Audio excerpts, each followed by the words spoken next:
ये देखो आज ये पनीर की रोस्टेड पनीर ना, रोस्टेड पनीर बना रहे हैं मामा जी हमारे, यूपी से आया हुआ है। ठीक है, देखिए कितने साल का बुड्ढा है रे। देखने में तो काफी यमी लग रहा है, आई थिंक खाने में भी बहुत ही टेस्टी लगेगा।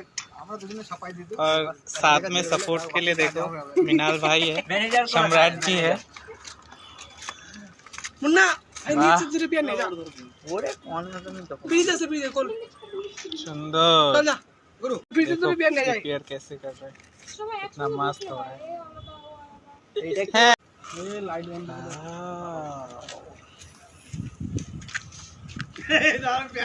डिलीशियस।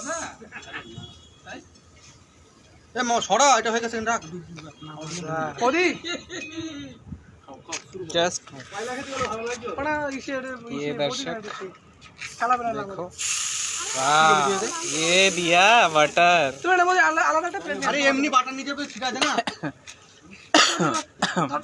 मामा आज फुल फॉर्म में दिख रहा है।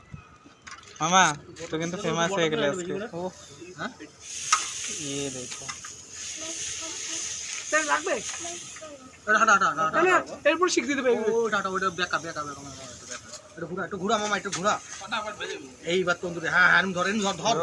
वाओ।